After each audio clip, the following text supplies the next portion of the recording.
மோர் குழம்பு வடை தான் போட போகிறோம்.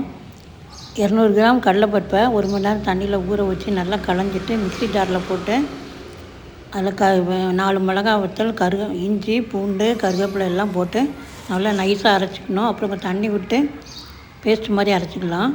அரைச்சிட்டு வெங்காயம், கருவேப்பிலை, கொத்தமல்லி, கொஞ்சம் அரிசி மாவு, பெருங்காயத்தூள், உப்பு போட்டு நல்லா பிசைஞ்சு கொஞ்சம் எண்ணெயை காய வச்சு நல்லா காஞ்சதும் சிம்லேயே வச்சுக்கலாம்.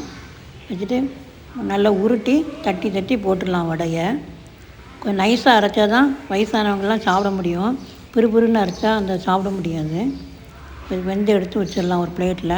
நல்லா எண்ணெயை திருப்பி போட்டு இப்படி எண்ணெயை வடிச்சிட்டு எடுத்து வைக்கணும். இப்போ மோர் குழம்பு எப்படி செய்யுதுன்னு பார்க்கலாம். நல்லா மோரை நல்லா கடைஞ்சி வச்சிடணும். ஒரு மிக்ஸி ஜாரில் பச்சை மிளகாய் 5 போட்டிருக்கேன். ஜீரகம், வெங்காயம், பூண்டு, தேங்காய் பூ, பொட்டுக்கடலை இவ்வளவும் போட்டு நல்லா நைஸாக அரைக்கணும் தண்ணி விடாமல். அப்புறம் கொஞ்சம் தண்ணி விட்டு நல்லா அரைச்சிக்கலாம். அரைச்சிட்டு இந்த மோர் குழம்புல போட்டுட்டு கொஞ்சம் அரிசி மாவு இல்லாட்டா கொஞ்சம் கடலை மாவு ஏதாவது ஒரு மாவு கலக்கி அதில் ஊற்றினா நல்லா திக்காக வரும். ஒரு வானிலையில் எண்ணெய் ஊற்றி 2 ஸ்பூன் தேங்காய் எண்ணெய் ஊற்றிடலாம்.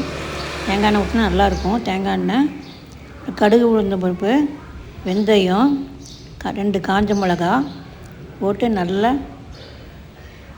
பொரிஞ்சதும் கருவேப்பிலையும் போட்டு தாளித்து கொஞ்சம் மஞ்சப்பொடியும் போட்டு பெருங்காயத்தூளும் அதிலே போட்டுடலாம். போட்டு மோர் குழம்புல ஊற்றிடலாம். நம்ம கரைச்சி வச்ச மோர் குழம்புல ஊற்றிட்டு கொஞ்சம் கொத்தமல்லி கொஞ்சம் தாராளமாக நிறைய போட்டால் நல்லா வாசமாக இருக்கும்.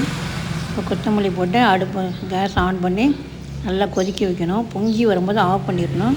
ஆஃப் பண்ணிவிட்டு இந்த வடையை அதில் போட்டால் மோர் குழம்பு வடை ரெடி.